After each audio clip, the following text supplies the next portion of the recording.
All right, let's dive in. We're tackling this pretty academic essay today Oh, yeah. called Strange Currencies, Under the Silver Lake, and Cultural Hegemony in Late Capitalism. Yeah. Just a bit of a mouthful, huh? I know.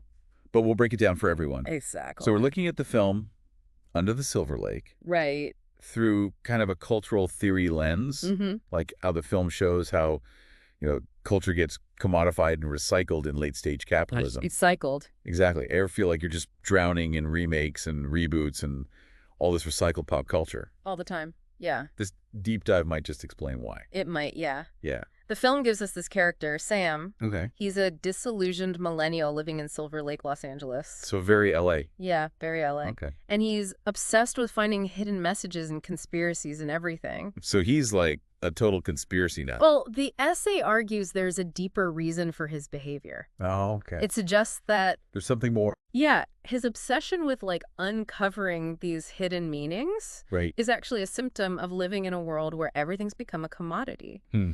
Even our memories and emotions. Oh, well. He's desperately searching for something authentic Yeah. in a culture that feels super artificial. That makes a lot of sense. Like, instead of just enjoying a movie Right, or right. song, you're always like trying to figure out what it means. Yeah, And how it's trying to manipulate you. exactly. I could totally relate to that. Yeah, and that feeling is exactly what the essay is getting at. Okay. It's called commodified recycling of culture. Okay. Basically, instead of creating new and original stuff, Hmm. the culture industry just repackages and resells old ideas, Oh. tapping into our nostalgia for profit. But isn't there some value in nostalgia? Although, absolutely. Can it be like a source of comfort and connection? Of course, of course. Yeah. But the essay brings up this idea from Susan Stewart. Okay. She said that nostalgia is the desire for desire. It's this longing for something that never truly existed.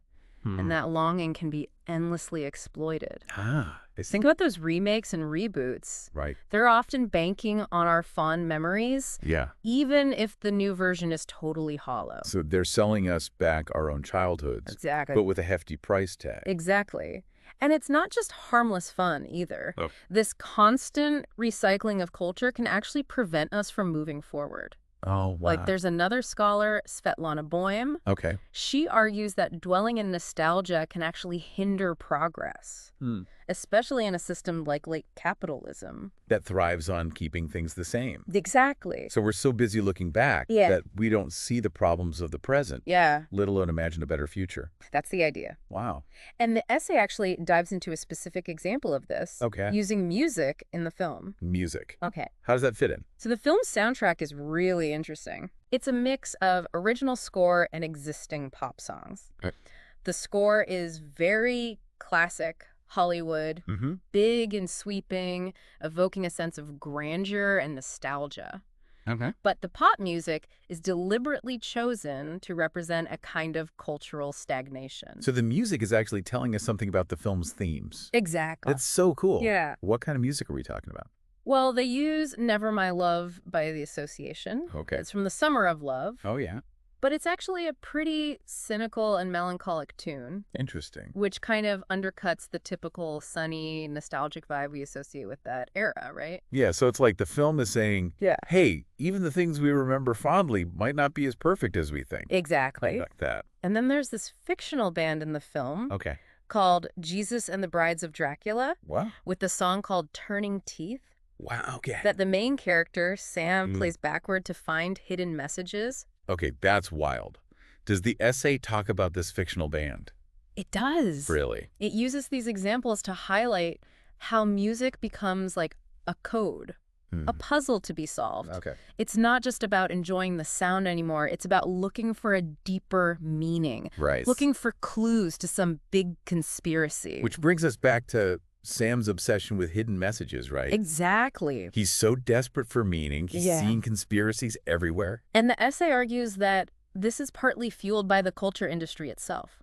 Okay. It creates this sense of mystery and intrigue that encourages us to look for a deeper meaning where there might not be any. Oh, interesting. It's like a marketing ploy Okay. to keep us engaged in consuming. So it's not that there aren't real problems Yeah. and conspiracies out there, Yeah. but the culture industry might be amplifying our paranoia Right. and making us more susceptible to just seeing patterns everywhere. That's a great way to put it. But the essay digs even deeper into the music by bringing in REM's album Monster. Monster.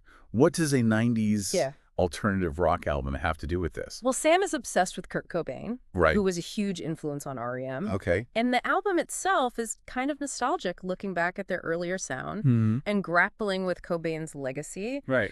There's even a song on the album. Yeah. What's the Frequency, Kenneth? Oh, yeah. That directly addresses this idea of media saturation. So the film is using this 90s album to comment on the media landscape of the 2010s. Exactly. That's like meta-commentary It is. on another level. Yeah. And the essay uses this to introduce this concept of musical fetishism. Musical fetishism. Yeah. Okay, what is that? Basically, it means we're so focused on the image of the artist Okay. that we forget about the actual music. We fetishize the object, like the band t-shirt, Right. the concert ticket, the vinyl record, instead of actually engaging with the music. I mean, so it's like we're buying and selling the idea of Kurt Cobain, Exactly. not necessarily listening to his music Yeah. on like a deeper level. Exactly. I'm starting to see how this all ties together. You're getting it. Yeah. And this is where another theorist, Jacques Attali, comes in. Okay. He argued that in late capitalism, Mm-hmm. the actual content of music becomes almost irrelevant. Wow. It's all about the object itself, the Yeah. symbol of cultural capital, Okay. totally detached from any real meaning. So even our music choices become about status Mm-hmm. and not just personal taste. Yeah, kind of, unfortunately. It's a little depressing. It can be, Mm. but understanding these dynamics can help us be more mindful Right. about how we engage with music and other forms of culture. Yeah, it's about recognizing the forces at play Exactly. and making conscious choices about what we consume. Exactly. This is making me think about my own music collection in a whole new light. I know, me too. But before we get lost in our own record shelves, Yeah. let's talk more about this culture industry. Okay, yeah. The essay keeps mentioning. That's actually a perfect segue. Oh, okay. Because Adorno, Yeah. who we just talked about, Yeah. was one of the key thinkers behind that concept. Okay, so who is this Adorno guy?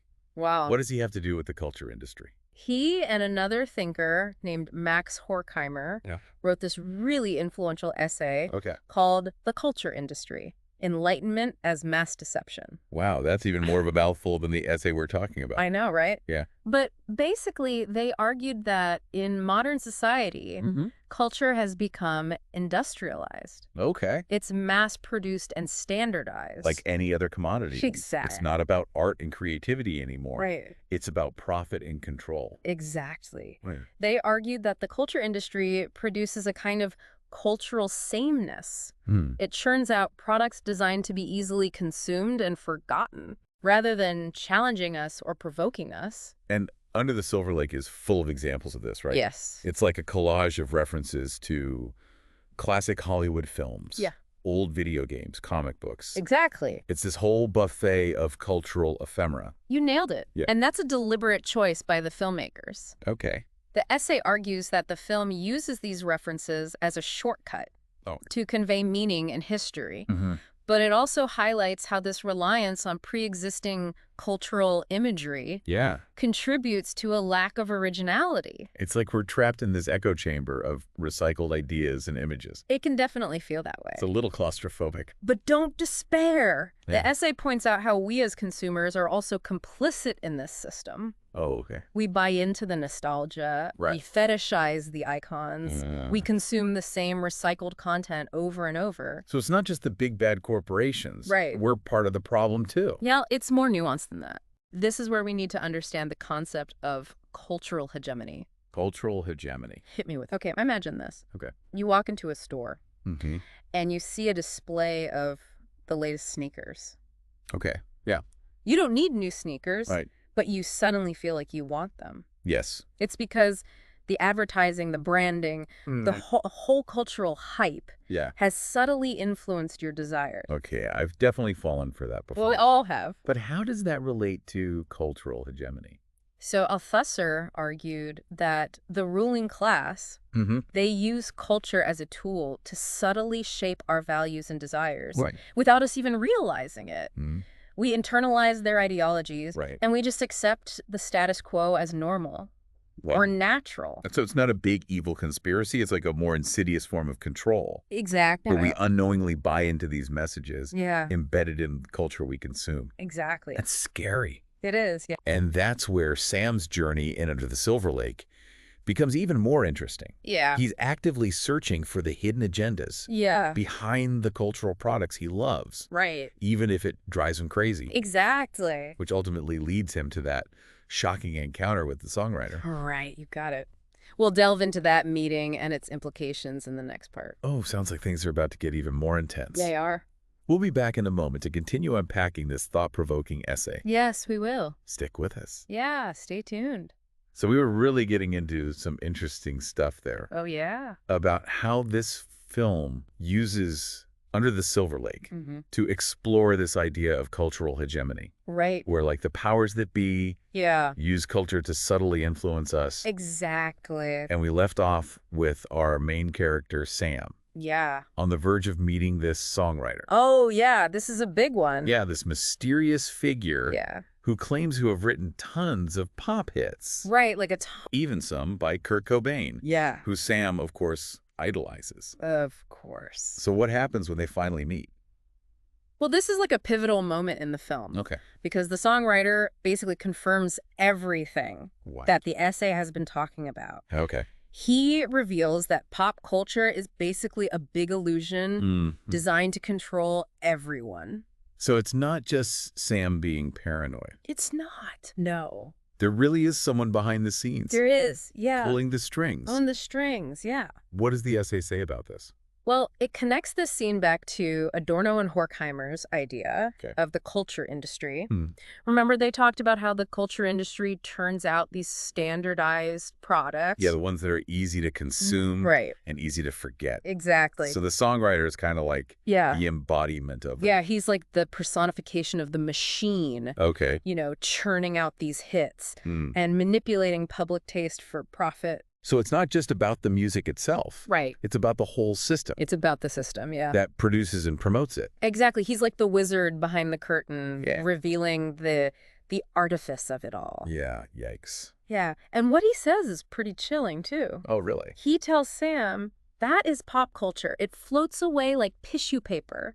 Your art, your writing, your culture is the shell of other men's ambitions. Wow. So he's basically saying there's no genuine art Yeah. or meaning in pop culture. That's his perspective, yeah. That's pretty harsh. It is. No wonder Sam is so freaked out by this. Yeah, his whole world's been turned upside down. Hold up. And the essay suggests that Sam's reaction... To this revelation. Yeah, where he kills the songwriter with Kurt Cobain's guitar. Oh, right. That's symbolic of his struggle. That's a powerful image. It is, right? Like killing the puppet master. Yeah. With the idol's own instrument. Exactly. The essay suggests that this act can be seen in light of Attali's ideas about the musician as like a sacrificial figure in late capitalism. Interesting. It's like Sam is lashing out against the system that's disillusioned him, destroying these symbols of the culture that he thought gave him meaning. But does killing the songwriter actually solve anything? That's a great question. Like, does it change the system at all? Well, the film kind of leaves that open to interpretation. But what is important is that Sam, he achieves this level of awareness that most people never do. Yeah. He sees the strings. Right. He understands what's shaping his reality. But it comes at a price, right? It does, yeah. Like, the film ends with Sam facing eviction. Right. He seems more lost than ever. He does, yeah. Like, he's uncovered the truth. Yeah. But it hasn't really made him happy. It hasn't, and that's the difficult reality the essay highlights. Like, becoming aware of this, of cultural hegemony, can be a really painful process. Right. It can shatter our illusions. Yeah. And leave us feeling cynical and powerless. So what are we supposed to do? Yeah. Are we just doomed? Well, the essay doesn't offer any easy answers. Okay. But it does suggest that awareness is a first step. Toward resistance. Okay, so once we understand how the system works, yeah, we can start making more conscious choices. Exactly. About how we engage with culture. Exactly. So instead of just passively consuming whatever the culture industry throws at us, we need to be more critical and selective. Exactly. So we can fight back. We can. But it takes effort It does, yeah. and awareness. Awareness, yeah. Which brings us back to this idea of music as a currency. Yeah. We were talking about how music can be commodified, Mm-hmm. used to manipulate us. Right, like we were saying about Kurt Cobain. Yeah, like how we buy into his image more than his actual music. But music can also be a force for change, right? Oh, absolutely. Think about all the social movements Yeah. that have been fueled by music. Exactly, like the civil rights movement or punk rock. Exactly. Music has this power to connect people, Yeah. to inspire them, to challenge authority, Right. to make them think critically. So how do we tap into that power Yeah. without falling prey to the manipulation? Yeah, it's tough. Yeah. The essay suggests we need to become more active listeners. Okay. So when you hear a song, Yeah. don't just let it wash over you. Right. Ask yourself some questions. Okay. Who created this? Mm-hmm. What are they trying to say? Okay. Who benefits from this song being popular? Mm. How does it make me feel? That's good advice Yeah. for any form of culture, really. It is, yeah. We need to engage with it critically, Mm-hmm. not just passively consume it. Exactly. And remember that point about the two audiences. Oh, yeah, of the culture industry, like the creators and the consumers. Exactly. Yeah, the essay suggested this divide between the ruling class, Yeah. who control the culture industry, Mm-hmm. and everyone else who's just trying to find meaning in it. Exactly. But it doesn't mean we're powerless, right? No, not at all. Like, think about all the people creating art and music outside of the mainstream. Exactly. The underground scenes, Yeah. independent artists, online communities where people are sharing their own stories.